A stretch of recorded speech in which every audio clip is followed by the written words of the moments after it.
Tifarire Professor Nyabadza pamwe chete naamai vachitora nzvimbo yavo muzita raJesu. Hallelujah. Vekusound ndokumbirawo a bit of help. I've been ministering since Wednesday, so I need you to assist me a little bit. Ndirege kudaidzira zvinoenda kure ndikwanise ndichada kunoshumira futi soon after this service. Hallelujah. Tigamuchire baba manhivi vanga vachitipa zviziviso naye muzita raJesu. Pamwe chete namai mufundisi vashumira kuEnglish service, pamwe chete neintercession vafarireiwo muzita raJesu. Hallelujah. Tingawana hedu patingagara pasi. Utungamiriri wese inzwai kugamuchirika. Mwari vatiitire zvakanaka muzita raJesu. Hallelujah. Magroup anga achitaurwa navanyabadza kunzi they will resuscitate. Vanhu vari kudzokera ku-ushering, ku-praise team nekunana catering. It's not automatic kuti uchasenda message kuti I still want.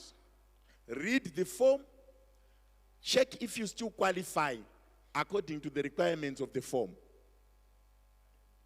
Kana usingacha qualify, aucha qualify. Usazvinetsa nekufunga kuti ukasadzokera kugroup iroro chechi inovhara. Nekuti hakuna munhu anovharisa chechi. Even ukaita chipo chakadii ukatadza kumita ma requirements edu, unogara pasi, chechi chitopfuurira pamberi. Hakuna munhu akakura kudarika AFM Rudaport Prayer Center. Munhu wese wamunoona kunyangwe mukamuda zvakadii kana mukamufarira zvakadii, kana atadza kumita ma requirements anogara pasi, service yotorohwa yotoenda kumberi. Saka kune vaya vanofarira kuita makuhwa muchimwatidze vanhu, musanyepera vanhu kuti kana ndasuduruka chechi inovhara. Hakuna anoti akasuduruka totadza kuparidza. Munhu wese ane season yake. Kana season yako yadarika, kana kuti hunhu hwako hwadarika zvinodiwa panzvimbo, unogara pasi. Hakuna, musambofa makanyeperana kuti kune chechi inosheka nekuti kwabva munhu wani. No. Bhaibheri shoko raMwari pane parinototaura rikati Peter, handi chechi iyi masuo eHadesi nezvivi zvavo nemadhimoni ayo nasatani wayo haasheki kereke. Ukaona chechi ichiri kushekwa nehunhu hwemunhu wani kana nebehavior yemunhu wani, hamusati matanga.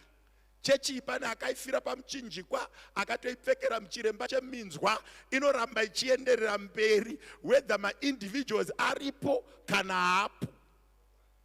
Saka pamuri kufila commitment form renyu, zvizivei kuti hakuna kana one are more than important than the organization we run as AFM Rudaport Prayer Center. It's an organization. Haidipendi nemunhu, haichengetwi nemunhu, inochengetwa naMweya Mutsvene. That one you must know, whether uri seo leader kana uri chi, kana nguva yako yekungorova pasi yakwana. And hatina vatinosuma kana kupa explanation kuti ningi aimbomira pakati akaendepi. Hatina nguva iyoyo. Anenge aifanira kungorova pasi, anongorova pasi. We don't owe anyone any explanation. Manzwa zvanorwedzera. Apa tiri kutaura kuti muzive kuti mafambiro edu ngaachengetedze position yako. Kana uchida position yako ive famba zvakadini zvakanaka. Position yako inenge iri right. Ukangotaika kuchechi hakuna kana one anodzingwa. Even ukatadza zvinenge benji ravakagara iro rebrown rire rakakumirira, asi pekugara ndo patogona kuchinja. Manzwa zvandiri kuedza kutsanangura. Pekugara chete ndo paunochinjwa, but muchechi hamudzingwe munhu. Asi pamapositions unogona kungobviswa kana usingachaqualify. Ndo zvega zvatiri kungotaura. Asi muchechi hamudzingwe munhu. Nekuti ndeyaJesu. Chipatara vanorwara vanotenderwa futi kurwarira mupi? Muno. But that is only limited to the type of nature of the era. Kana uri baba ukangobata muteenager, unorova pasi, haupinde futi padova. Kana ungori baba ane ndebvu akaita seni, kungonzwa kuti wasenda meseji yakati ai kumuteenager, utori nemukadzi wako pamusoro pazvo, izvozvo hatinegotiate. Siyai vana vadi vakure. Kana maakuda nzenza, musingachatyi Mwari, endai kubva.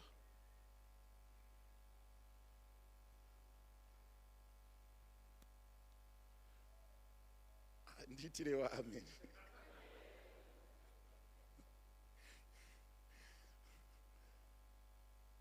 Alright. Vana baba vasina kuuya kumen's fellowship nezuro, tine project yatakaita yandinofunga kuti you need to be part and parcel of it. Vana baba vese vanga vasipo nezuro, panopera service wonaiwo Professor Masinire Simukaiba pamwe chete nababa Jiriji nababa Magunda, ingoti ikwanyana. Onaiwo varume ava vakutsanangurirei zvatakaita, muwanewo pamunomira panozonzi vana baba vepano munyatsokwanawo pagrupu iroro. Vamasinire munongoita 5 minutes dzekuvaudza program yatakaita kuti vave part and parcel of us. Handitika good. Zvinotiitira vamwe vacho vanga vaenda kumabasa, vamwe vacho vanga varambidzwawo kubudana namai.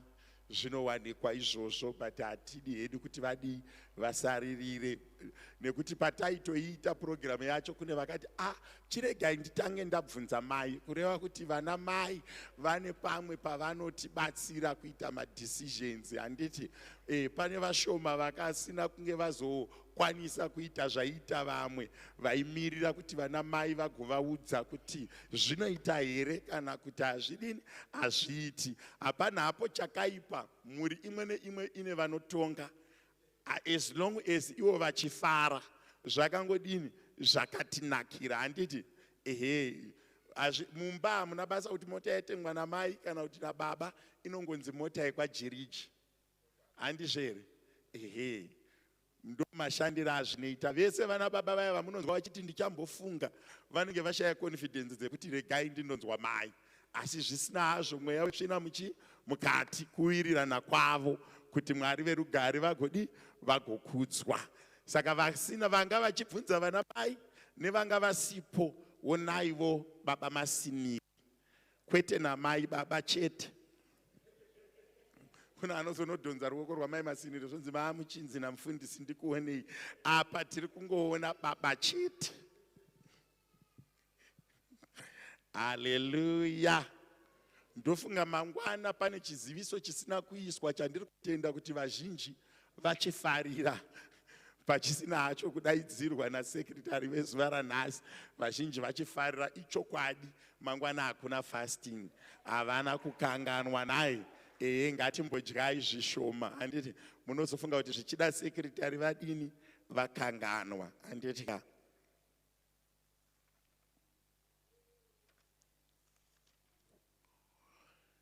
regai ndisimudze hama idzi 3 dzikurumidze kuuya kuno nekukurumidza. Loveness Gosho, Jackie pamwe chete naBeatrice ngavasimuke vari 3 vauye kuno vazomira neni. Ndine one announcement andoda kuita muzita raJesu.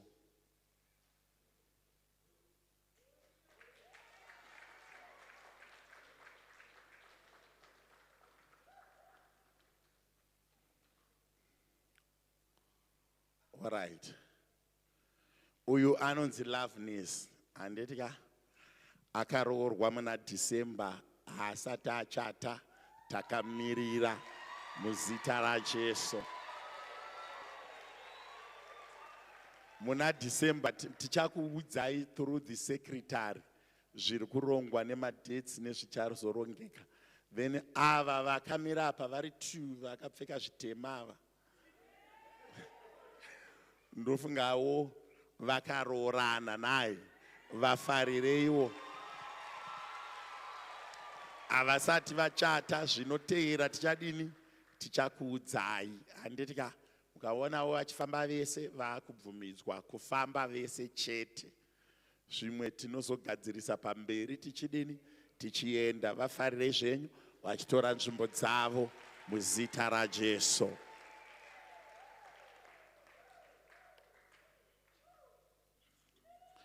Mazuva ano hazvichanyanyi kufarirwa, vane vatoisa pamastatus kare, saka chechi inenge yakutoziva hayo. Handiti vazhinji vakangoitirwa zvakanaka vanoremerwa, havachadi kuti muite surprise, vanongokuratidzai pamastatus.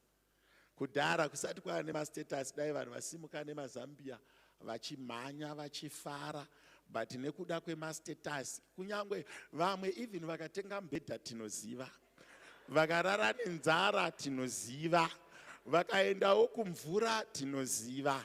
Upenyu hwevanhu haisisiri secret, vamumasaisai. Handiti ka? Vamwe vari kutoroyiwa vachitorwa vari pamota dzisiri dzavo.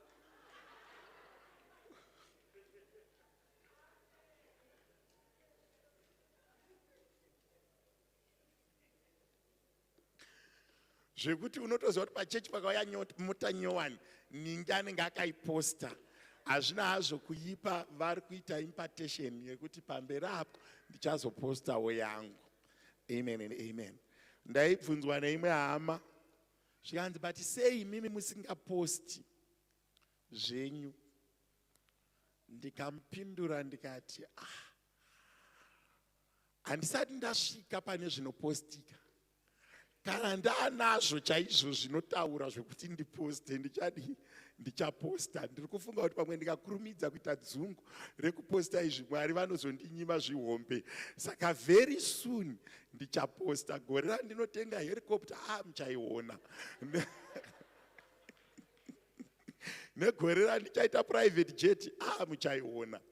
Amen and amen. Asi hazvina kuipa kuposta, uye hazvinawo kuipa futi kusaposta. Anditi kune vanochuza kurarama quiet life, koita vanodawo kurarama loud life. It's a choice. Anditi it's a choice yekuposta. Zvotiitira zvakanaka. But ndakaona futi kuti pamwe pacho pamunoposta munopa vanhu mukana wekukurumidza kuinterpreta level yamuri. Pamwe pacho vanhu vada kungosiyiwa vasinganyatsozivawo pauri. Kazoposta zvese, pamwe pacho unozosara nyika yakunyanya kuziva maningi about you. Handizvere? Asiwo zvimwewo postaiwo, zvimwewo chengetai. Pane zvinoda kuzikanwa nezvisingadi kudini kuzikanwa.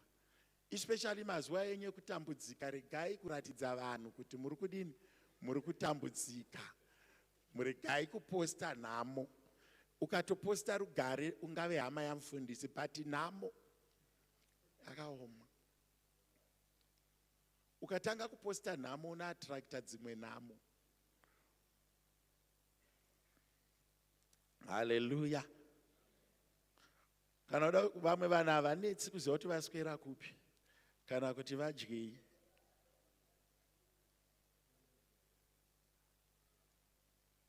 Hallelujah. Pandichabva kuno kune vanokwanisa handei tinoparidza tose kuRandfontein. It's our sub-assembly.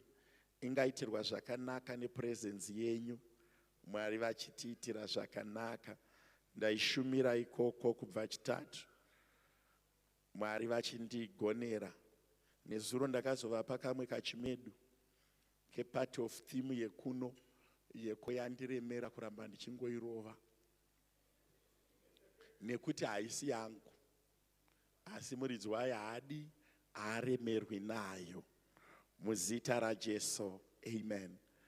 Vanoverenga shoko raMwari. Nhasi regai ndimboverengerwa nemukadzi wangu. Handiti ndewangu. Chimutenderai kuva wangu. Kudhara ndaimbova nevakati wandei. Izvezvi mumwe wacho akanova Nashe, ndangosara neyeyu. Nonetsa mhando iyoyi kugara nayo, inoda kupota ichidiwa kuti idzikame. Kune vakandinzwa ndichiparidza kare ndichiri mufundisi mudiki, ndaiti kune shamhu inoroveswa munhukadzi inonzi rudo. Kasamurova nerudo anoita musikanzwa. Mari ukamurova neshamu yerudo anopfawa, odzikama, otanga kuteerera. Ivo vanhu ava vemawivhi ava vari stubborn kutodarika hachi chairo. Iro timu iri rikasarohwa neshamu yerudo riri stubborn timu iri. Musavaone henyu vakagara vakadai. Timu iri rachemedza vanhu. Kana risingadiwi, akangoziva kuti handichadiwi. Unoisirwa sauti yemabhonzo muyogati. Kana risingachadiwi, timu irori rakaoma, rakaendesa vamwe vanhu kumakuwa chaiko neBP. Unotofanira kuramba uchivareminda, uchivada, uchidzokorora kuti rigare rakapfawa. Zvinhu zviviri zvinonetsa timu iri rikaita nzara nekushaya rudo harigariki naro. Numbers chapter number 27 verse 7. 1 Samuel chapter number 30 verse 7 and 8. Ndichaverenga Numbers chapter 27 verse 7.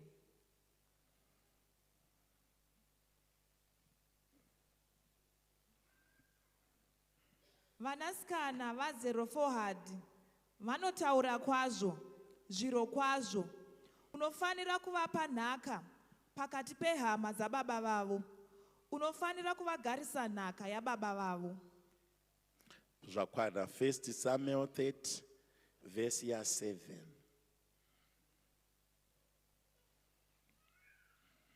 Ndichaverenga.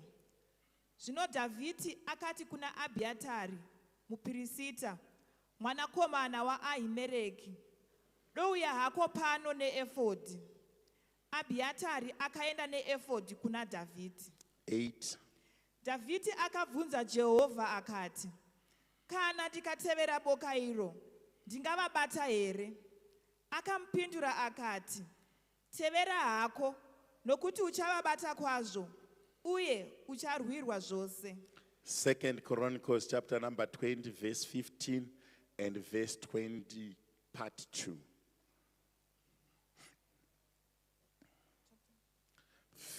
Chapter 2 Chronicles 20 verse 15 and verse 20 part 2. You know, to believe in the prophet. Ndichaverenga verse 15. Iye akati, teererai imi vaJudha mose, nemi mugere paJerusarema, nemi mambo Jehoshafati. Zvanzi naJehovha kwamuri, musatya kana kuvhunduka nokuda kwevanhu ava vazhinji, nokuti kurwa hakusi kwenyu, asi ndokwaMwari. Verse 20, chapter the part B. Kana ngoiverenga yese. Vamwe vanonetseka kuti part B yacho inotangira papi. Verse 20. Vakamuka mangwanani ndokubudira kurenje reTekoa. Zvino vakati vachibuda, Jehoshafati akamira akati, chindinzwai imi vaJudha, nemi mugere Jerusarema. Tendai Jehovha Mwari wenyu, mugosimbiswa. Tendai vaprofita vake, mugokunda. Mwari varopafadze kuverengwa kwaivhangeri nemuverengi waro mangwanani ano muzita raJesu. Amen.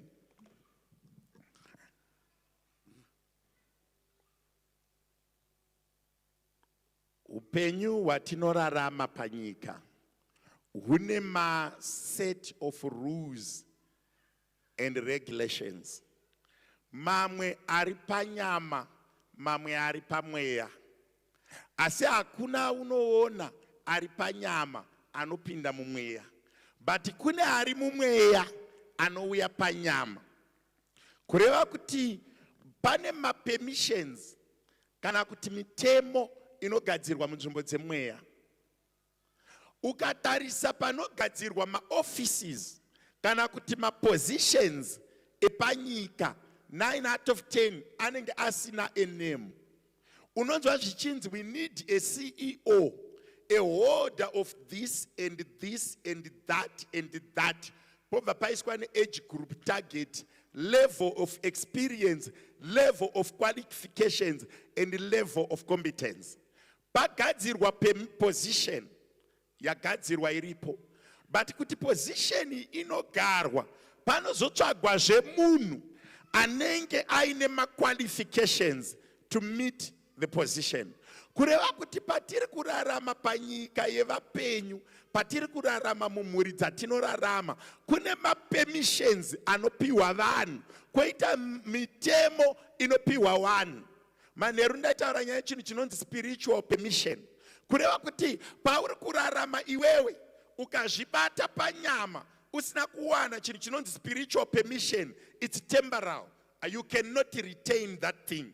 Chauya kwauri but hachina kutenderwa mweya, chinouya sedova chogara kwemazuva mashoma choenda.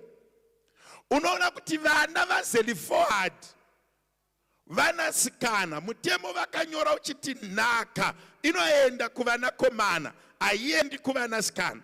But nekuti zvakanyorwa zvichinzi vanasikana vari kuti handei kumusasa kwakaungana vanhu vachiita inonzi spiritual conference kana kuti spiritual meaning, tinotsvaga chinhu chinonzi spiritual permission to access munda wedu. Vana ava vaisatenderwa kuenda kumusasa by virtue yekuti they were ladies. Ndine dzimwe mhuri dzandiri kutaura nadzo kana mamwe ma-families and ma-individuals andiri kutaura navo kuti semhuri kana as an individual une kumwe kunhu kwavakatorambidzwa kuti imimi uku hamuendi, imimi chinoti nechinoti hamubate, icho nechocho hamuchiwani. But vana ava vari kuti kunyange takarambidzwa kuenda kumusasa uye takarambidzwa sevanasikana kuti hatiende kutende rekutenda, kunoenda vana baba vari kugadzira mutemo, handei kutende kwatisingatenderwi. Pavari kusvika patende, murume anonzi Moses anorohwa nehana, ari kuona vanasikana vaita inonzi trespassing. But nechikonzero chekuti they've purposed in their heart, havana kutanga nekuvatema nematombo, vari kubvunza kuti muri kutsvagei, zvikanzi tauya kupfuma yababa vedu. Moses akati tisati tavatema nematombo nekuti tagara tiri panzvimbo yeconsulting, ngatichibvunzai Mwari kuti vanhu ava vofa here kana toita sei navo. Pavari kunobvunza mumhepo vakunotsvaga chinhu chinonzi spiritual permission to trespass in the spirit so that it can manifest in the physical. Mane mangwani mwanani ano imbo kana uine pekunyora iti Mwari ndibatsirei kuita inonzi trespassing in the spirit so that it can be confirmed in the physical.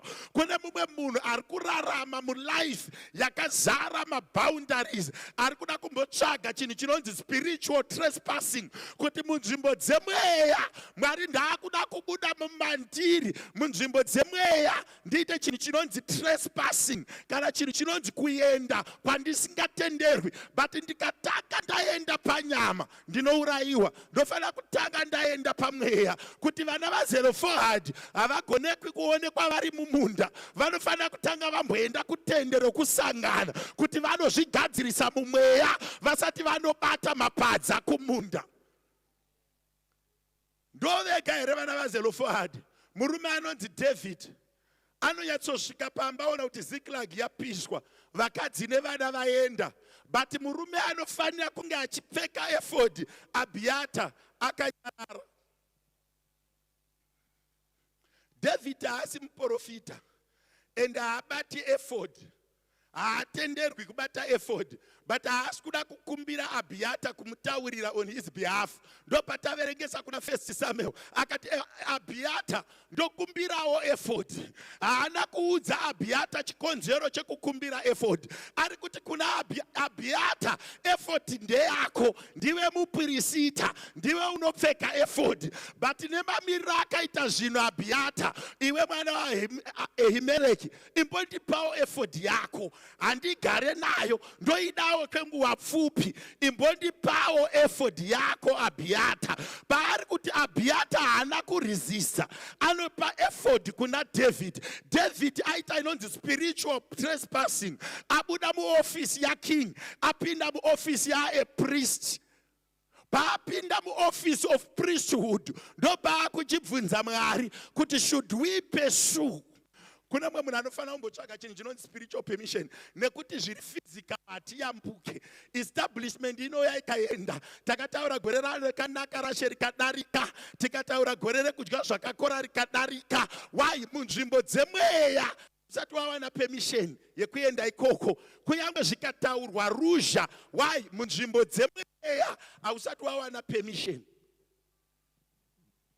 Ndosaka uchiona kuti madhimoni haanetseke nekubvisirwa pfuma kwemwanasikana kana pasina spiritual permission. Anoenda unotsoka. Madhimoni haanetseke nekuwana basa kwako kana promotion yako, anokusiya wakadaro. But kana usina spiritual permission to occupy the office, it's a temporary measure. Unongoya wokukurwa semhepo, nemhepo wotodzika. Ndosaka uri kuona uyu murume anonzi Jehoshaphat ari kuti takapiwa Kenani, tikatenderwa, tine permission yekugara muKenani, but pazosimuka vana vaAmoni nevana vaMoabhi nevana vaSeiri vauya kuzorwa nesu. Handei tinotsvaga spiritual permission. Tisati tarowana nawo panyama, tisati tabatana nawo panyama, tisati takandirana mapfumo, ngatinotsvagai permission yezvemweya. Ndosaka uchiona kuti munhu anogara in the spiritual warfare, munhu anogara mumweya anonetsa kurongera zvakaipa. Why? Zvamuri kuronga imimi zvakaipa hazvina zvazvinomubata. Why? Akawana chinhu chinonzi spiritual permission. Kurwa hondo yakadarika kare. Why? Awana that permission. Vamwe venyu dzimba dzamuri kugara, kumbirai spiritual permission to own them forever. Mukawarairwa madhimoni achakubuditsai, nekuti Satani akauya kuzonyadzisa. Haanei nekusimuka kwako, ane chekuita nekudonha kwako. Remember, Satani haakunyadzisi kana usina kudonha.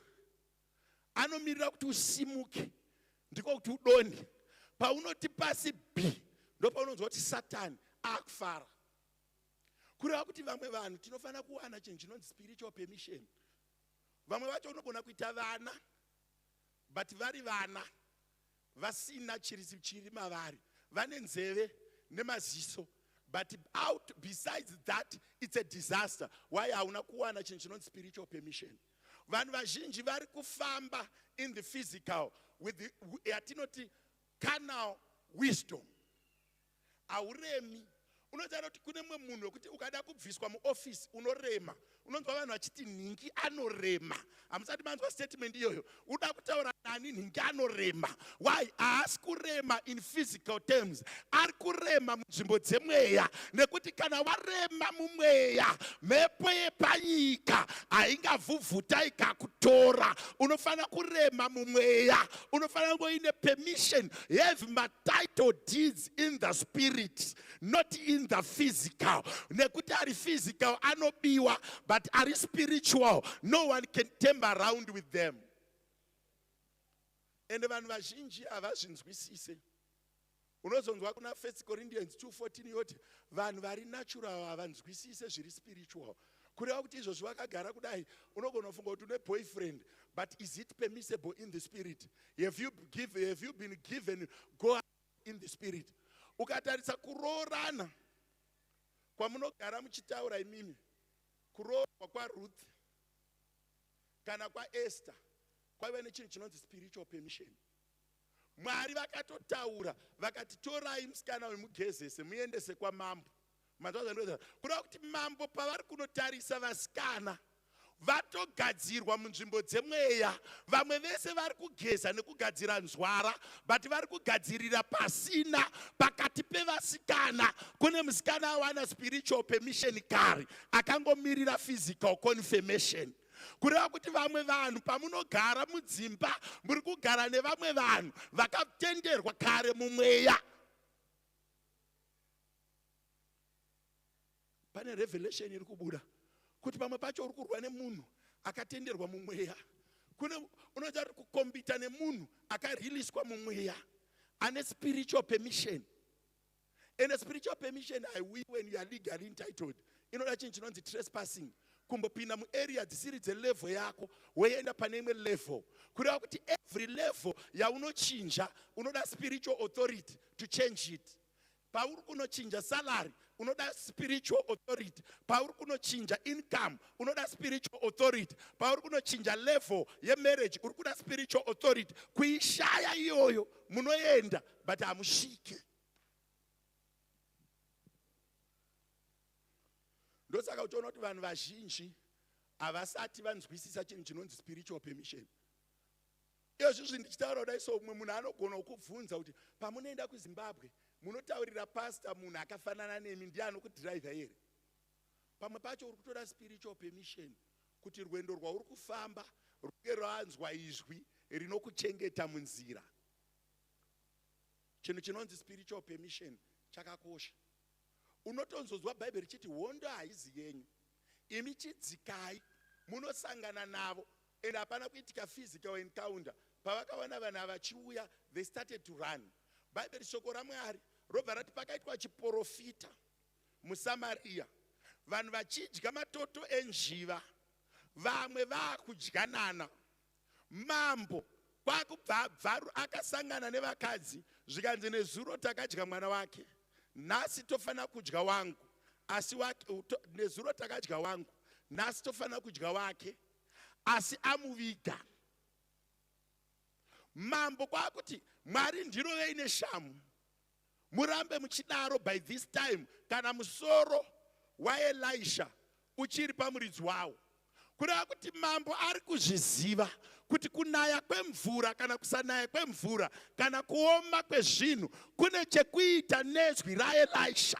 Muprofita ane zwi raanofanira kutendera in the spirit kuti zviitike panyama. Saka yari kuti imi badya vana handinei nemi, ndoda kundobata muprofita anoti iye kana ataura mazwi ake anocreata chinhu chinonzi spiritual permission.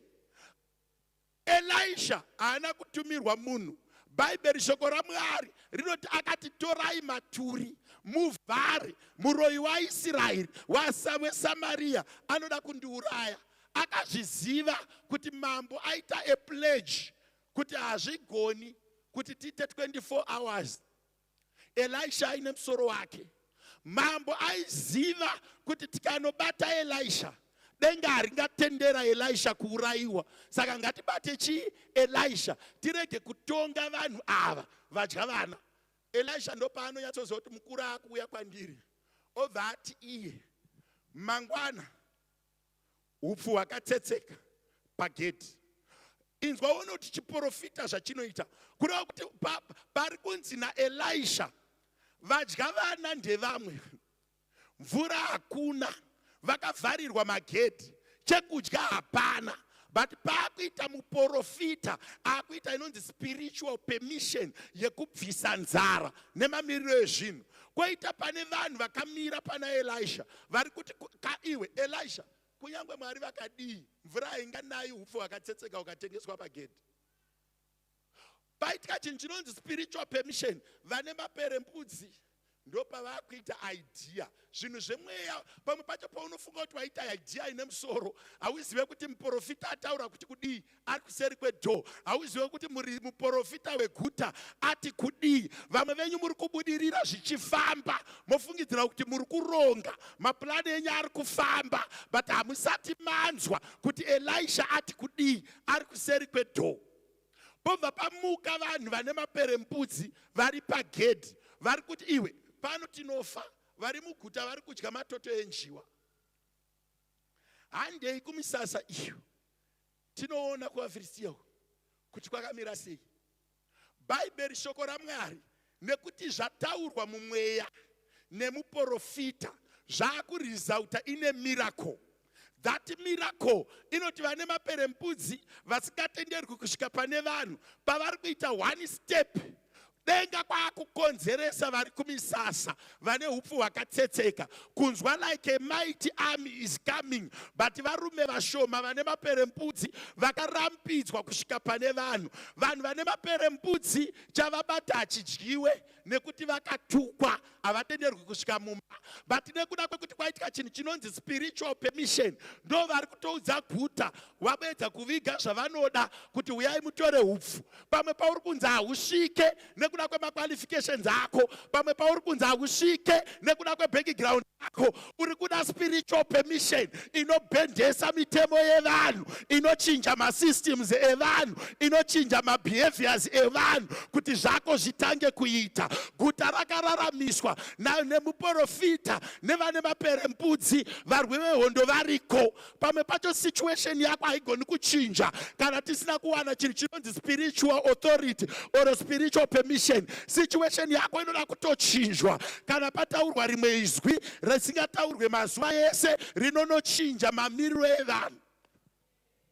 Nekuda kwenzara yanga iri muguta, mambo neguta rese harina kuti vane maperembudzi ndo vadiscover chikafu vakanotora vakadya. Imwe order yamuri kuswera muchitsvaga inongoda kuti spiritual order inake, spiritual authority inake. Vanhu vazhinji vari kupedza nguva yakawanda vachitsvaga zvimwe zvinhu zvisina niti. Ndaitaura nomwe mwana akati mufundisi ndinoda kuenda kuchikoro. Almost 40 kunotanga kuenda kuchikoro kunomboipa, you can go even at 58. Uchinoita anonzi ma-postgrad. Can I repeat this? Zvinhu zvinozoitwa munhu haamboenda kuchikoro. Munhu ane 40 years haangaendi kuchikoro chekunotanga kuti atange kutengera vana hupfu. Vane vachimbodya ipa 4 years dzaoneka uri kuchikoro. Uri kumbosaspenda dumbu revana neremukadzi womboenda kuchikoro. Ndopandaimuudza ndikati zvimwe zvacho zviri kungoda kuti utenderwe mumweya. Remember kuti mari hainei nekudzidza kwemunhu. Mari hainei pamwe pacho neshepi yekumeso, zviri spiritual. Yes, kuchikoro kunobatsira, uye chikoro it's an automatic way yekubudirira. But pamwe pacho unongoda chinhu chinonzi spiritual permission. Kungoti Mwari atendere kuti mavheji apere pamusika. Mwari ngavatendere kuti hembe yawaisa pastatus itengwe. That's why unoti vamwe vakatozorega kuisa hembe pastatus. Unoisa dhirezi iri, ugoisa dhirezi. Vanhu vese unenge uchiona maviews kuti dhirezi ravhiwe, chitrauzi chavhiwe. But kana one anokomita order, vanoti it looks nice. It looks nice. Iye hasikana zvazvemhando, iye hasikana kutonaka zvekudaro. But kana order kana one, mari yakarambidzwa mumhepo. Umwe kungoisa takaunyana, ndotenga asikana, mati mari ndaisa pa-e-wallet. Iwe kana. Why mumhepo hamuna kutenderwa? Patiri kutaura establishment, haitwe nemaoko, haitwe neropa nenyama. Zvinoitwa mumweya. Zve-establishment zvinoitwa mumweya. Ndoda kubvunza kuti sei padzimba 4 dziri musame line kunobiwa 1 kosara 3. Hamusati mambozvona?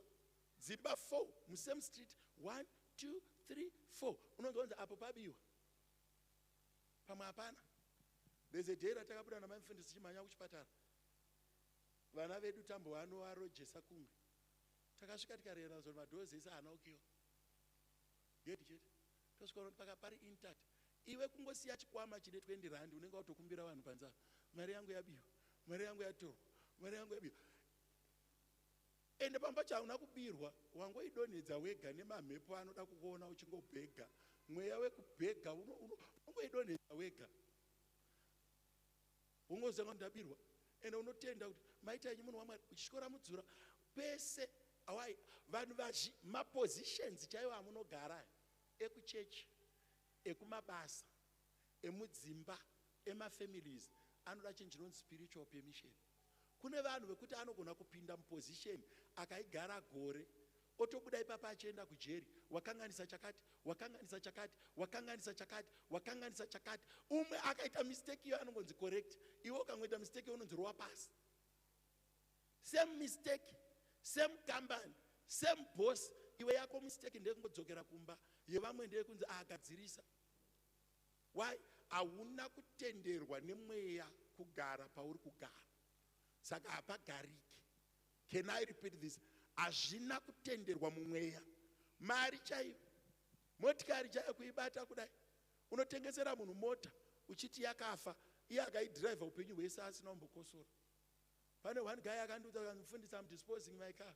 Kati what's wrong? Zvikanzi it is a problem. Ichitengwa nomwe munhu, no problem. Mumhepo makanzi hamudrive. Hamuna chinhu chinonzi spiritual permission to drive. Muri palevel yetsoka. And no matter how much you try, ndopaunozonzwa munhu achiti mufundisi, I have tried everything. I've worked it out. It's not working. Why? You are not given the permission in the spirit. Murume akakusiya akatora umwe munhu anomuchengeta sakwini. Kadzi waifunga kuti akashata, akatorwa nemumwe, unopera mate uchimumedzera mate. Iwe wakaona kuti akashata, zvaasina kutenderwa mumweya.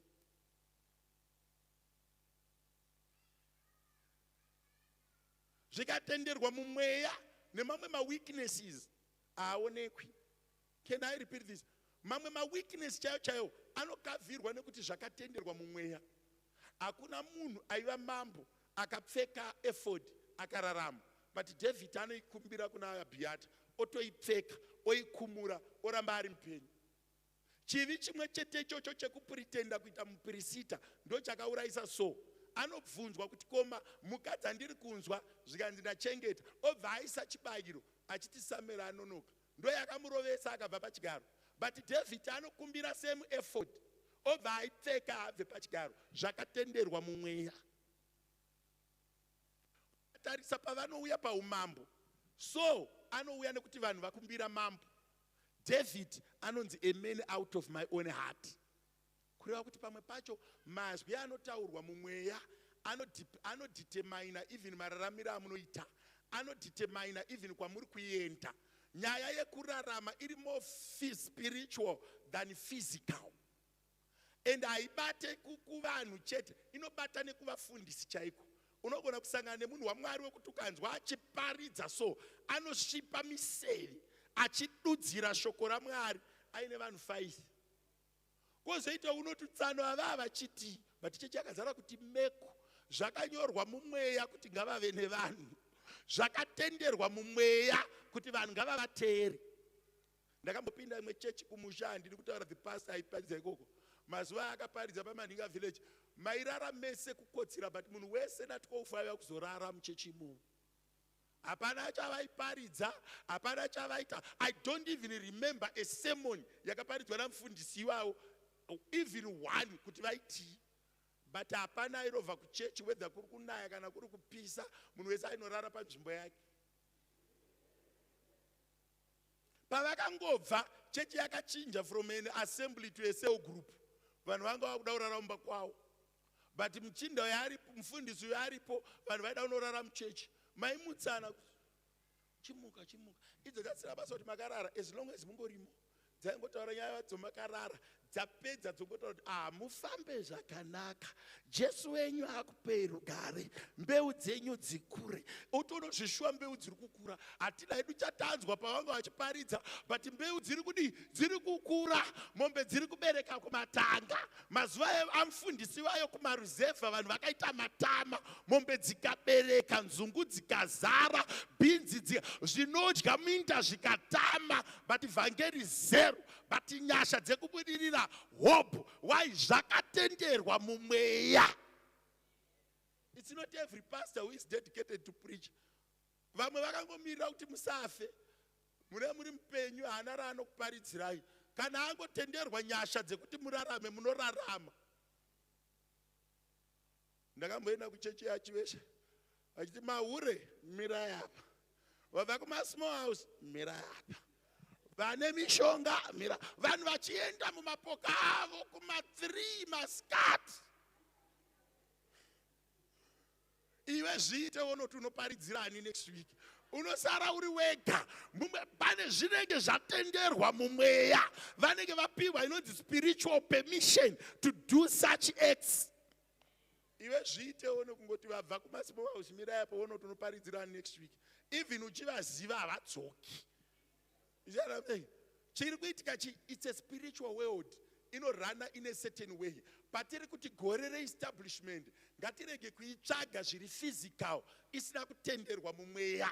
Ngatirege kuitsvaga zviri zvemiseve zvembapfu isina kutenderwa mumweya. Every position inogarwa zvekutenderwa mumweya. That's why muchiona kuti mapastors neng'anga unogona kushaudza kuti sei mufundisi vanoparidza 2 hours musi weSunday kana 1 hour kana kutoti tuka futi, sei vachigara zvakanaka ini ndisina, ini ndiri ndinovapa mari yacho. Hausi kunzwisisa chinhu chinonzi spiritual hierarchy. Remember kuti vanhu vanonyanya kushanda maningi havana chinhu. Unoziziva here izvo? Ukasvika paconstruction site ukaona munhu akapfeka jean ne-t-shirt, ndiye ari kudya. Vese vari kudhiga havadyi.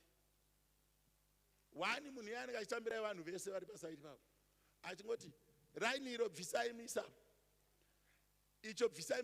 Pamwe pacho ndo order yaMwari. Mazozondera ndo order yani yaMwari.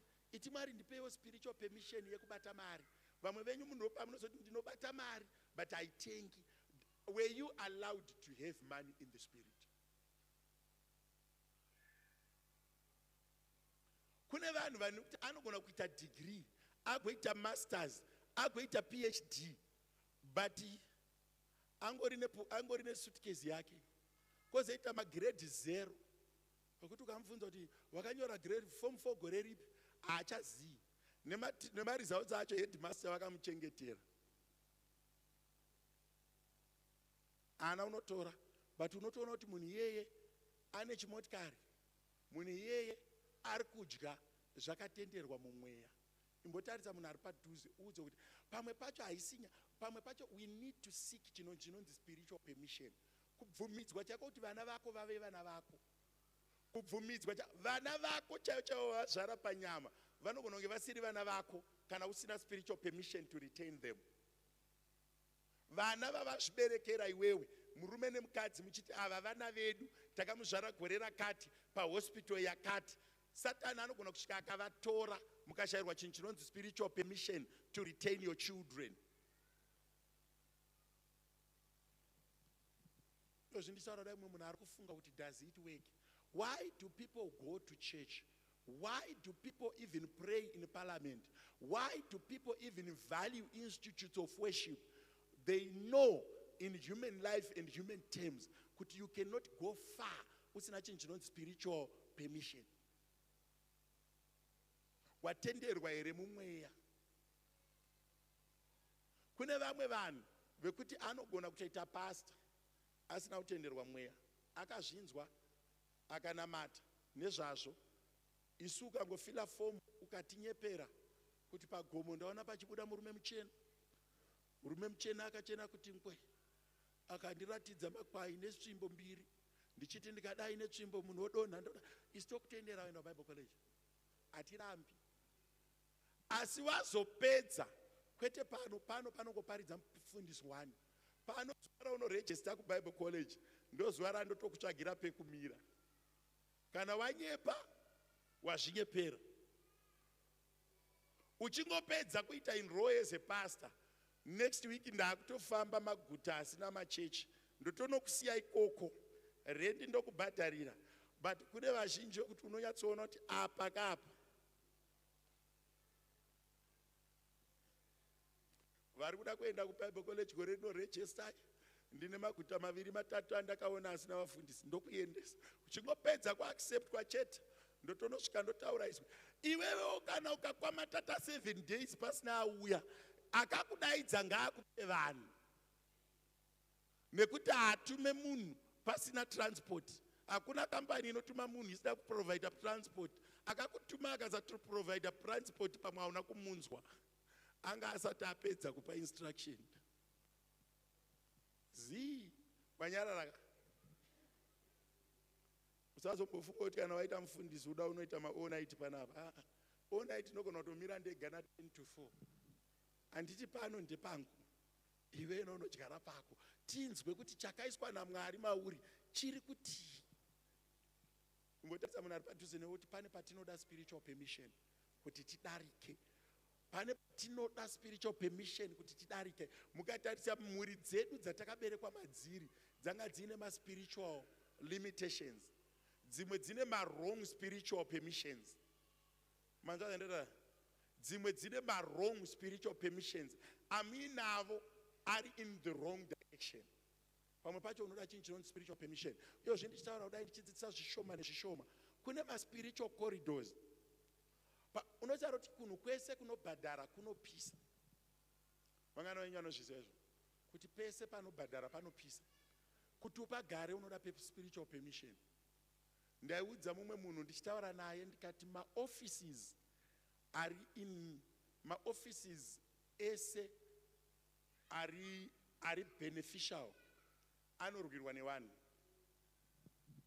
Ukatarisa paunopinda muofisi sapresident, vice wako wakamusiya ne10 years, secretary ne4 years. Vanonyatsoziva kuti ukaita 20 years isu tanyura paucharetire hatichazoiti president. So they try by all means to minimize your term so that they can increase their opportunities. Zviri kumeka sense here. Ndadzoka kuphysical world. Kureva kuti zvakavana kuti panapa pakaita assistant pastor achida kuzoita senior pastor, iye aine 38, ini ndiine 40. Pandinozoresigna at 60, iye anenge asarwa nemazuva mangani ekuita resident pastor. 2. Mazwa zvandozora. Kureva kuti vamasuka vakaenda kuBible college, vakauya vakaita assistant wangu, vachitarisira kuzoita presiding pastor. Vavana kutondiuraya kana kunditsvagira mhosva because havalume vanotoretire futi vachindisiya ndichingori presiding pastor. You see what I'm saying? Saka ndoda kuedza kutaura kuti mapositions akagadzirwa mumweya ane so much competition. Can I repeat this? Mapositions ese akagadzirwa mumweya ane so much competition. Zvekuti iwe paunofungidzira kuti vanhu vari munoziva kuti munhu asingatrustwi napresident ndivice president. Munozviziva here? Because unenge uchinyatsoziva ende anonyatsoziva kuti muchinda uyu akadonha nemudhudhudhu ndotomboacta. Hapana 2 ways about it, ndichatomboacta. Ende zvazvinoita ukaacta even for 1 year, mapresidential benefits ako haazobviswi, unobva waramba unawo. Ukatarisa pahistory of South Africa, pakaiswa mumwe president akangoita president pakati paThabo Mbeki naZuma Mohlani. Nanhasi package yake yese yeupresident anayo, haana kuireleasa. Akangotora gap, outgoing, incoming, kamukana ikako ke 2 minutes ikako katomupinza. Saka pamuri kunopinda mumaspiritual territories, wobva vanoita inonzi spiritual breakthrough, watode naSatani. Because Satani akuziva kuti kwaakuenda munhu uyu haachadzoreki, kwapinda munhu uyu haachadzoreki, chabatwa nemunhu uyu hachichadzoreki, chanotoendekwa nemunhu uyu hachichadzoreki. That's why I'm talking about Satan anorwisa ma-spiritual permissions kudarika ma-physical permissions, because anoziva kuti ma-spiritual haarivheseki. Amuna andinu vanhu havasi kunyatsonzwisa zvandiri kuedza kukutsananga. Kureva kuti ndoda kupa example kuti spiritually tikafuma tichiti maikandiyero vaprofita, vatoprofita, vataura chokwadi, hapana achazorega kuvati muprofita even vakasaprofita futi. Kureva kuti muspiritual world munovhariranwa masuo, muspiritual world munorwiswa, muspiritual world mune honto. Dzimwe dzacho ndedzekuti munhu ngatigare tamuvharira panze asambopinda. That's why I'm telling you, it's very difficult to buy the first car. It's very difficult to buy the first house. Why? Vanoziva kuti watanga watovhurirwa hauchavhaririki. Spiritual world. Izvozvi unoona kuti mwana aende kuuniversity wekutanga itsava-tsava. Unoziva kuti ndogara ndichiudza vanhu kuti kubusiness world mari ukaibata nhasi unogona kutoijairira. Ukabata 100,000 nhasi kuti maoko mukana wekudzokorora futi kubata 100 haunetsi, asi kunotanga kuibata. Izvozvi mukataridza kuti the black communities hondo hombe ndeyekungobata 50,000. Vazhinji venyu vari muno kungoti 50 irimo maakaundi, hamusati masvika ikoko. aiwi. Ukabva pa50 wada kuenda pa100, paunobata 1 million hauchadzoki. But first kunopashika ndokunonetsa, spiritually hautenderwi, unogara wadi wavharirwa. Zvimwe munhu ari kutokotsira so mweya uya usingadi kuti udarike paya unokubata nehope. Uye pane dzimwe hope dzinongorwa nevhangeri. Panotaurwa vhangeri rechokwadi ndopaunonzwa kamusoro wobva wabatwa nekahope wotora kasiesta muchechi. Batwa nehope. Kana wakagara padhuze nababa wemhuri vamutse uti imimi baba mukarara mukavharirwa mumhepo, musha wese watambura. Musha wese watambura. Why baba vakavharirwa? Rimwe zuva tainamatira imwe mhuri namaimufundisi tikati tichinamatira tichiti Mwari ngaangovavhurira chimedu. Maimufundisi aiti mufundisi ngatinamatei vangoita 3000 pamwedzi unamatira mhuri ina baba namai kuti tingosvika pa 3000. Unonyatsoona kuti makwikwi e500 rand chaiyo chaiyo ari kutoramba. Ndosaka mutoona kuti gore rino theme yedu yeestablishment iri kuedza kunopa vanhu chinhu chinonzi spiritual permission. Because kana usina spiritual permission, it's very easy kubata mari nhasi weishaya mangwana. It's very easy kuva neutano nhasi woushaya mangwana. It's very easy kufara nhasi wobva watambudzika upenyu hwese. Why? Wavharirwa mumweya.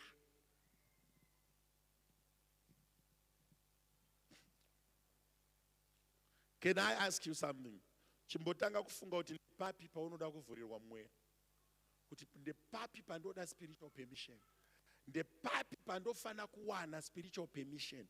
Unotozwa David achiti ndipewo effort, ndipfeke, ndizoita. Munoziva kuti chimwe chinonzi spiritual permission pamwe pacho unoda kuva in the right context and in the right framework and in the right sense to receive it.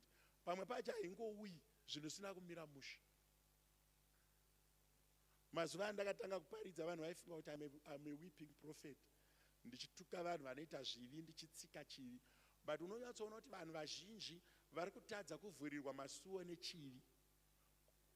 If you love sin, spiritual permission does not come. If you are someone who is much into sin, munoziva kuti chinonzi mweya wengozi chii? It's a spiritual denial. Is the opposite of spiritual permission. Mweya wemadzikirira, opposite of spiritual permission. Kureva kuti haubvumidzwe kurara. Vamwe vakapiwa spiritual permission to sleep. Zvinhu zvakaita vana BP, vana sugar, zvimwe zvacho hazvisi normal. Unongoita kastress kanokwidza BP so yotofunga kuti ndiri kufunga. Nyambisirwa wakapiwa chinhu chinonzi spiritual limitation chinoda kuti ufi.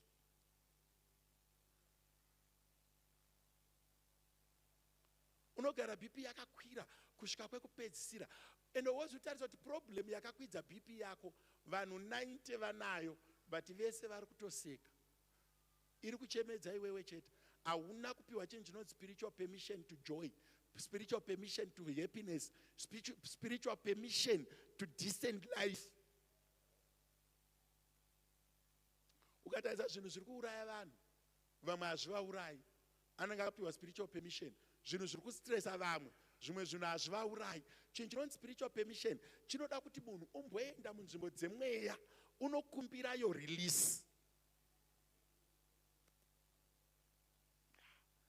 Vanhu vakati zii, handizive kuti ndine vanhu here. Pese panopisa panoda spiritual permission. Nditaura kudai so mweya wangu uri kunyatsonditaura kuti kune vanhu vasingafi vakaitwa established havana spiritual permission. All right. How do I get spiritual permission? Is the next phase. Spiritual permission inouya, one, nekuti kana uine dhimoni racho radzingwa. Two, inouya nekuti iwe unoda here. Do you have appetite to be released? Three, spiritual permission inotouya nekunamata. You need to identify the problem you have and pray for your release. Vana vaZelofehadhi hapana akavaprofita. kuti yanguva yekuva nemunda. They had an appetite, they had an idea. This is where we need a release. This is where our weakness is. This is where we need to be set free. Vana baba nana mai, forget about money. Forget about luxury. As long as it's not released kwa mumepo awibati. Unoona ma contracts, uno promiswa asaiwi. Kana isina ku release kwa mumepo. Even ukaibata inopera. Spiritual permission. Unogona ugara marriage urimo uine murume but usingafari kana 1 minute hauna kupiwa spiritual permission to be in a marriage. Une urimo marriage imomo kurovana kutukana kungofarawo one day rakunobuda rikanyura muchifara morishaya. Ndimi vanhu munogara muchituka varume ini. Nyambisirwa hauna kuziva kuti hauna permission yekugara nemurume.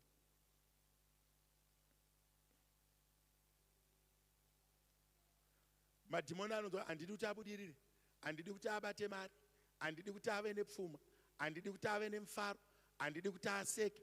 Kureva kuti munzvimbo dzemadhimoni mweya mutsvene anopa permission, Satani anorambidza.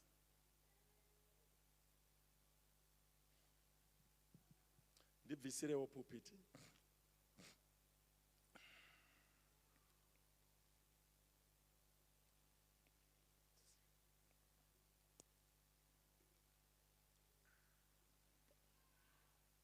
Mangwanani anoda kuti Mwari vatibatsire. Kune vanhu vane ma-permissions akarambidzwa mumweya, nokuti haana chaakabvumidzwa kubata mumweya. Anongorarama semhuka. Haana paakapiwa spiritual permission. Unyatsoona kuti ndakarambidzwa zvinhu. Haana chaakatenderwa kuita mumweya. Pawakagara ipapo ndokuti mweya mutsvene atange kushumira kwauri. Mweya mutsvene ngaashumire pauri. Deliverance is not something that I love. It makes me tired every day. But kune vamwe vanhu vasingagoni kugara vari muma-areas avari, nenyaya yekuti havana chavakatenderwa kuva nacho.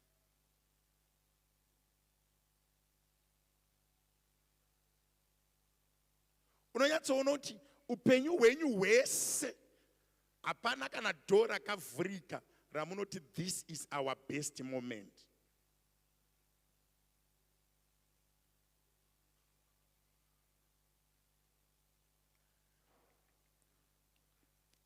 Pandiri kutaura kudai, mweya mutsvene ari kundizarurira. Vanhu vazhinji munofanira kufarira kuimbirwa, mozoita kunge mapfekwa nesimba. Wakagara kudai, praise team ine painomira, but mweya mutsvene ane paanomira ega. Ndoda kuti mweya mutsvene atange kutaura newe ipapo pauri ipapo izvezvi, akuzarurire paunofanira kuvhurirwa. Zvimwe zvinhu zvauri kufunga kuti zviri normal hazvisi. Is something, one door that is closed.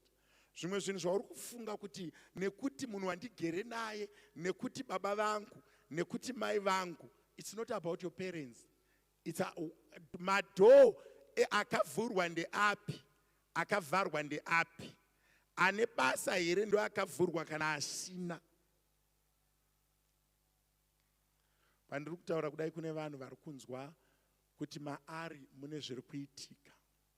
Baba vangu ndokutendai muri Mwari. Vana venyu vamwe vakavharirwa masuo. Vamwe vakavhurirwa masuo emhepo yekuna Satani. Masuo akavhurwa Mwari.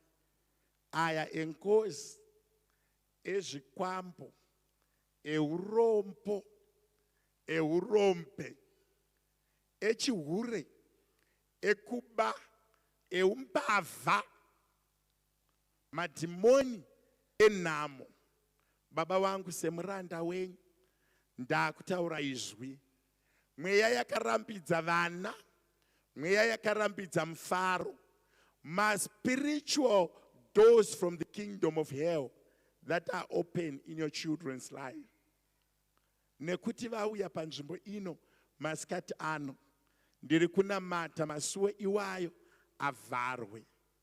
Baba, muzita raJesu. Yes, Lord. Ndiri kutsvaga hama dziri kunzi naMweya Mutsvene, go forward. Kana asina chaataura newe, don't come this side. Ngotsvaga hama dziri kunzi naMweya Mutsvene, chimboenda kumberi unosunungurwa. Kana pasina chataurwa naShe, don't come here. Simukai zvenyu kana mumire. Kana pasina chataurwa naShe, don't come here. Kana usina chauri kunzwa, service yedu inofanira kupera tiende ku the next service. Kana usina chauri kunzwa usauye kuno ndikurumidze kuenda ku next service. Baba vangu muzita raJesu, masuo akavhurwa eku the devil's kingdom. Baba muzita raJesu. Baba nezita raJesu. Masuo akavhurwa eku kingdom ya Satan. Arambidza vana ava kuenda kwavanofanira kuenda. Baba muzita raJesu. Baba munosindinzwa semuranda wenyu. Simba raMweya Mutsvene ngarive Mwari pakati pedu. Nezita raJesu, right now, I command every spirit inofanira kunge isipo kuti itame. 1, 2, 3, Holy Ghost fire, take over right now. Nezita raJesu. Mweya Mutsvene, set them and set them free. Mweya Mutsvene, take over. Mweya yengozi, mweya yezvivanda. Baba, mweya inorambidza vanhu kubudirira, mweya inorambidza vanhu kurarama zvakanaka panyika, inorambidza mabasa nesimba, nezita raJesu. Baba, itai kuda kwenyu izvezvi. Mweya Mutsvene, right now, ndiri kunamata kuti hakuna chirevo chakataurwa chinoramba kundinzwa, nekuti muri Mwari. Izvezvi nezita raJesu, Baba, ndiri kurayira mhepo dzese semuranda wenyu, ndiri kuti masuo akabata vana, mazwi akabata zvibereko, nemazwi akabata homwe dzevanhu, nemweya yakabata ramangwana revanhu, mweya yakabata mamarriages, mweya yakarambidza mari, nezita raJesu ngainzwe izwi renyu mangwanani ano. I am commanding in the spiritual world. Nevasara vakagara, simba raMwari ngarivapfeke, vanofanira kusunungurwa, vane wrong permissions ari muupenyu hwavo Mwari, nezita raJesu. Pawakamira ipapo unorinzwa chete simba raMwari. Jesu ngaatange kuita zvinhu. 1, 2, 3, zita renyu Jesu. Muzita raJesu. Baba, hakuna akabatwa nemhepo anorega kusunungurwa. Vakavhurirwa masuo ehuranda. Baba, muzita raJesu. Vamwe vakabatirwa dzimba, vamwe vakabatirwa mufaro, vamwe vakabatirwa pfuma, vamwe vakabatirwa kukudzwa. Baba, muzita raJesu.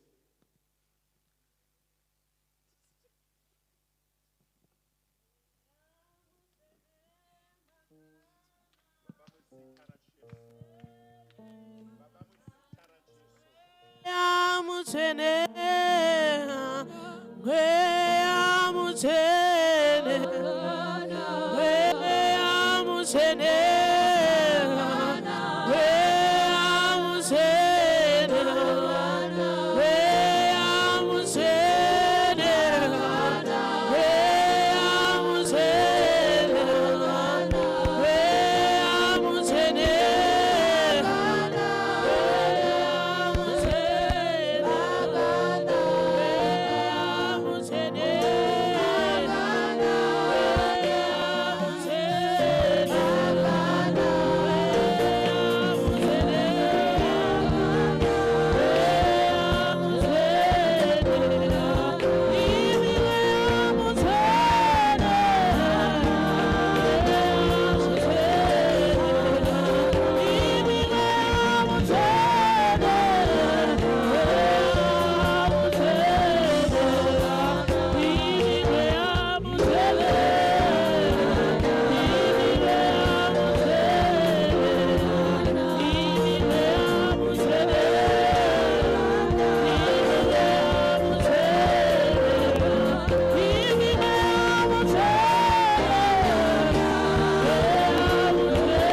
ndoda kushandisa bhachi rangu semashandisiro andoriita mazuva ese, asi vanhu vacho handifani kuvadaidza kuti vauye kuno kuti zvizikanwe kuti Mwari ane zvaada kuita.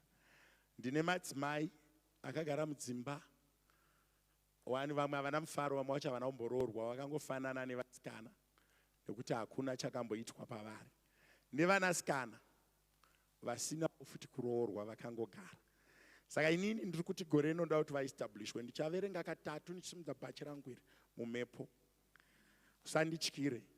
Wherever they are, vanodona pasi ka1 saini yekuvareleasa kuti pavari ipapo. Vamwe vacho it's not like havagezi kana kuti hakuna varume vacho, ingori nyaya yekuti havana kutenderwa spiritual world kuenda mudzimba.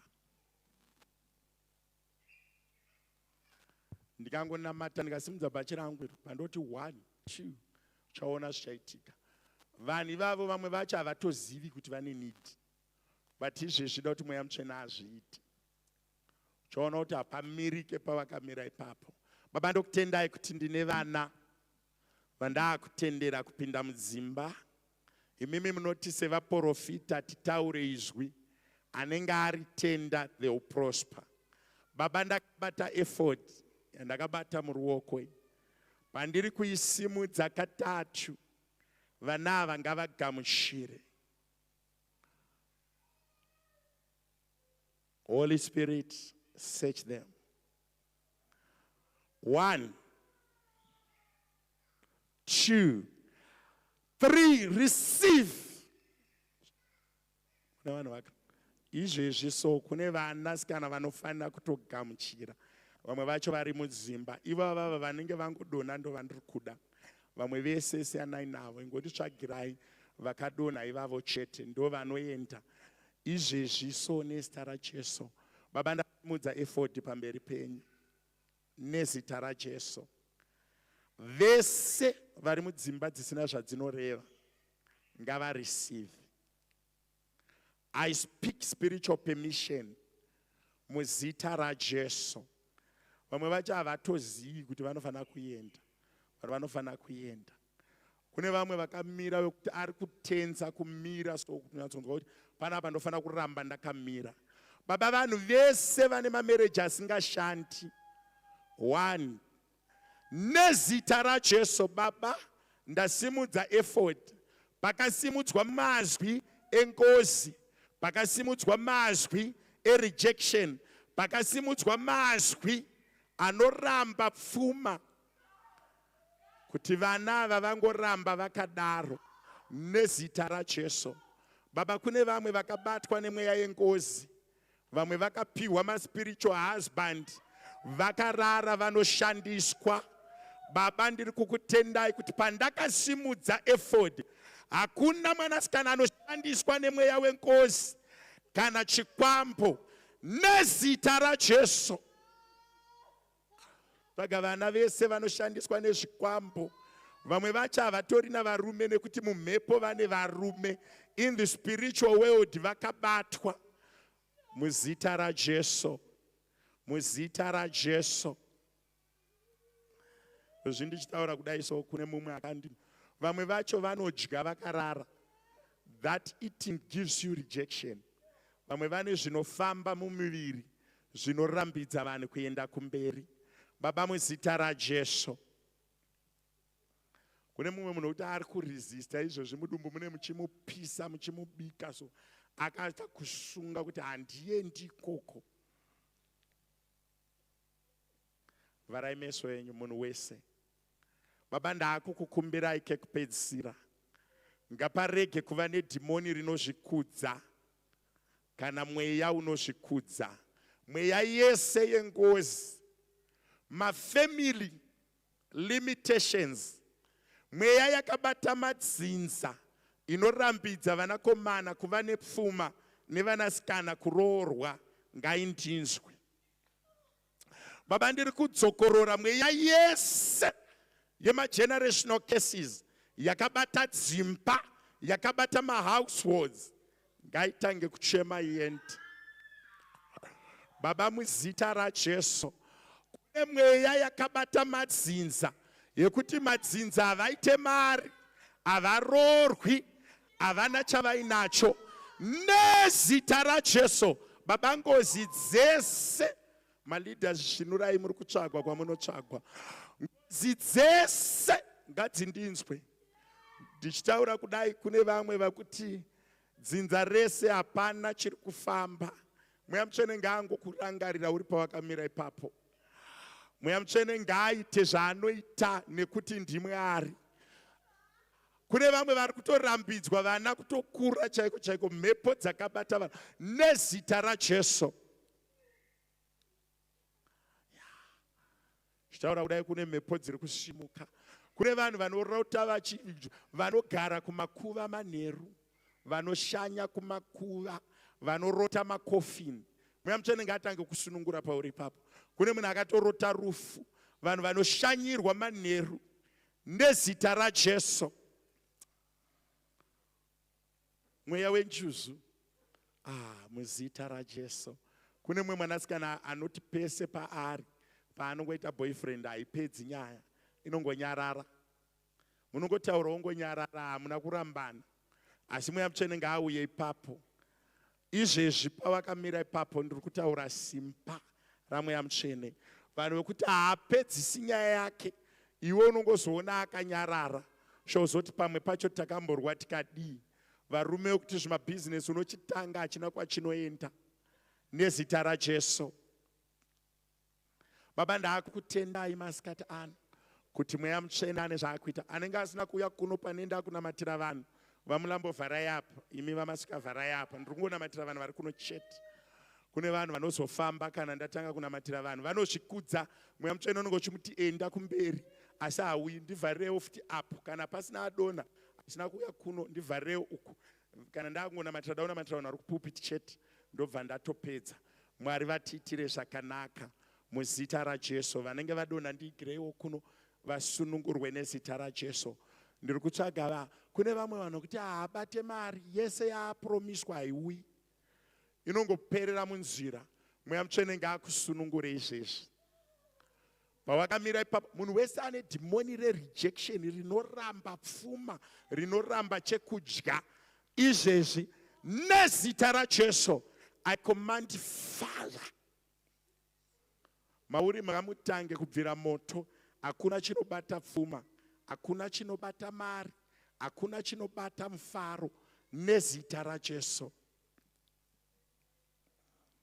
Imi mese muri kuno daukurilisai izvezvi nezita raJesu. Mweya yese yaitamba nemi, nemweya yese yaibata upenyu, izvozvi ngaindinzwe nezita raJesu. Baba, madhimoni esaya akapfugama paota, nemhepo dzese idzi ngatishayiwe simba.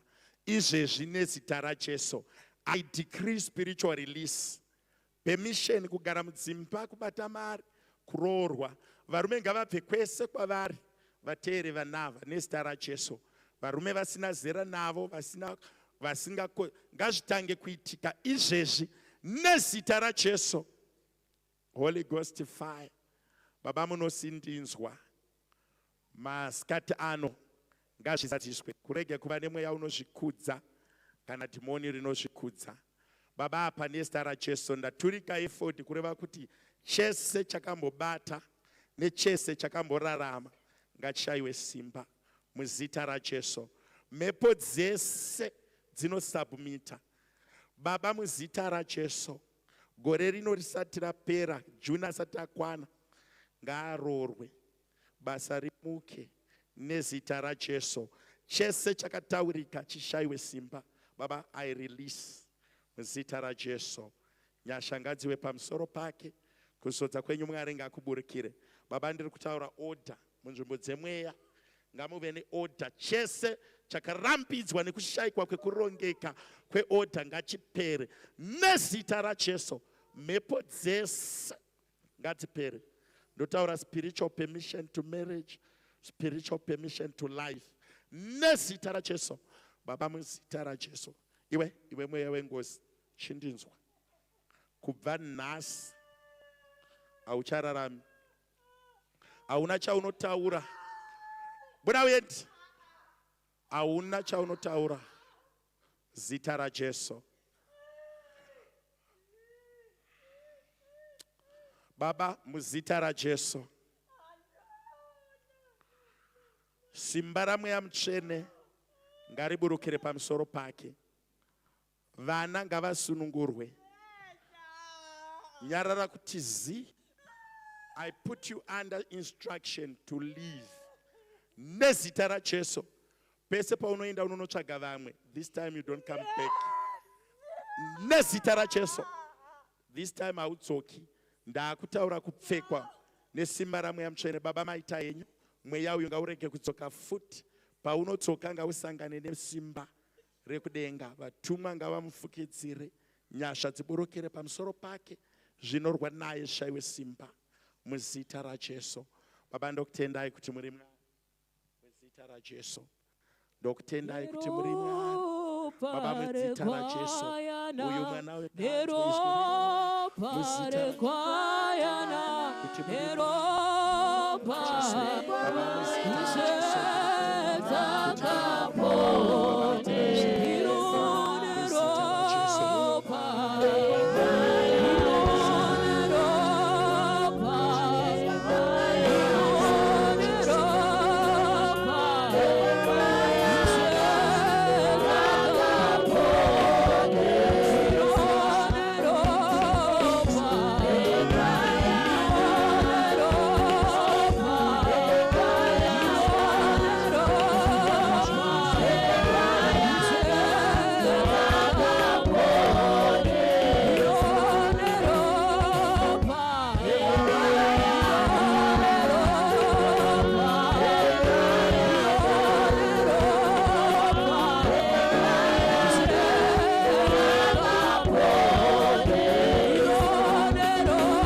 Baba, semuranda wenyu muguta, muprofita mamakatendera kugara pari zvino, ndiri kunamatira nyasha pa each and everyone ari pano anonzwa izwi rangu. Let them have spiritual permission to access money. Ngavave nespiritual permission to live a life of abundance.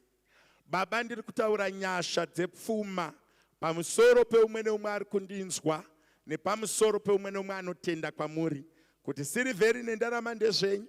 Ngavarege kushaya chekudya, ngavarege kunetseka nepekurara kana chekufambisa kana maschool fees. Zvese zvavanoda ngazviuye kwavari zvakapetwa ka100. Baba, vapeiwe nyasha dzekurarama a life of abundance, a life of double grace. In Jesus' name, amen. Kana mazobva paRuta Port mashanya kune imwe chechi yamunofunga kuti muchazopinda zvachose, ingoti tauya tichadzoka. Regai kuti ndichamboona.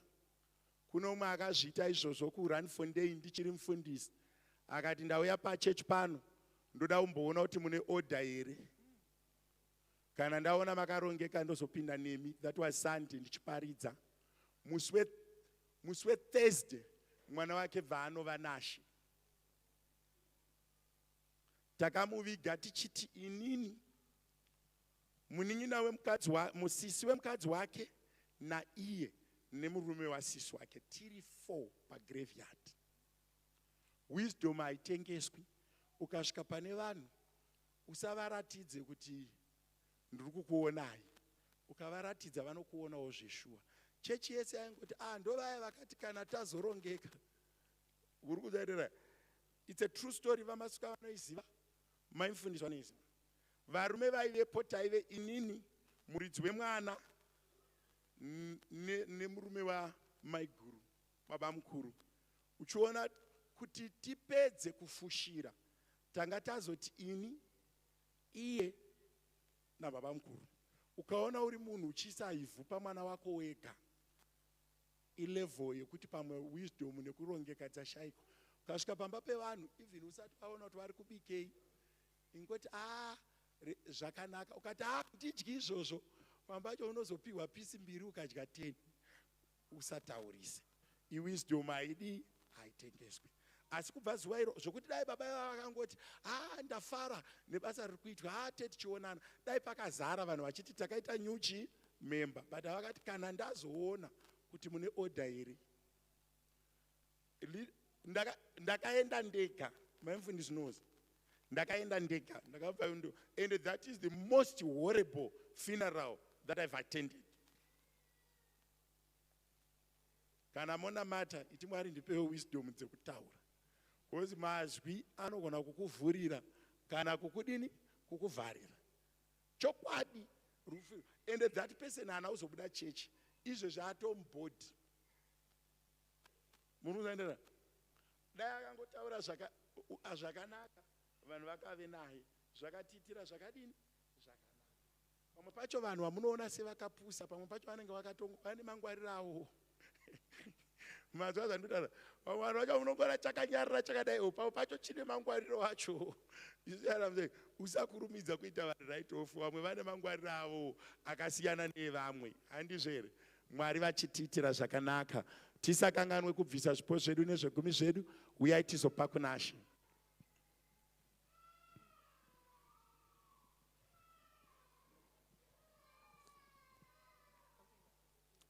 Pana ari kuda kutendeuka here kugamuchira Jesu saishe wake namuponesi wake kekutanga? Kana wakadaro pauri kuuya neofaring yako, chirega kudzika, uya umire apo. Kana uchida uzopa upenyu hwako kuna She, uyai tizopa. Jesu akavimbisa ndine minguva dzose. Jesu akavimbisa ndinemi Jesu akavimbisa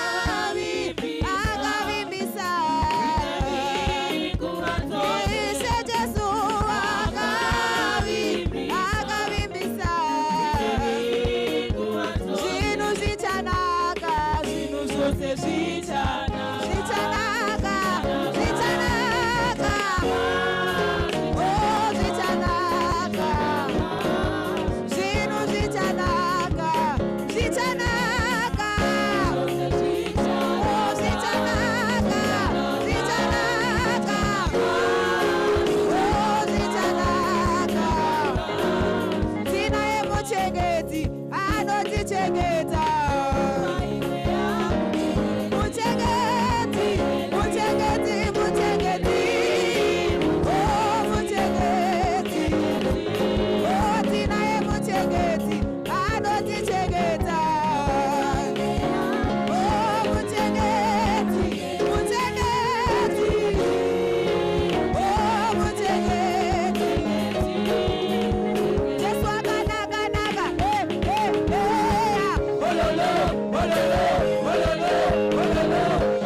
Hallelujah.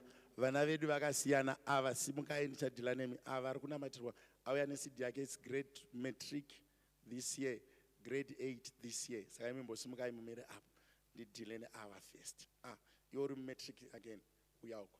Ava ari kugamuchira Jesu ava vana vedu. Hapana chavatadza. Can I repeat this? Ava vari kugamuchira Jesu hapana chavatadza. Vana vedu vari kubva kuSunday school. Paanosvika 12 years achinobhabhatidzwa anofana kuita personal decision yekuti inini I am willingly accepting Jesus as my Savior and my personal Christ. Mazvinzwisisa. Saka kutendoka vana vedu vese pane nguva yaanofana kuzoita decision kuti ndaamunhu mukuru ndakadedicatedwa but now ndaakuda kunamata achitora tsarudzo iyoyo as an individual. Anditi saka vana vedu saka regai ndivatise sinners prayer tovanamatirira imi joinai this crew. Mwari vachitiitira zvakanaka. Simudzai maoko enyu muti Mambo Jesu ndinokuteerai saishe namuponesi wangu. Ndinoramba Satani nezvese zvakaipa kuti upenyu hwangu Mwari ndihuchengetwe nemi hugare mamuri. Ini ndive venyu, imi muve vangu.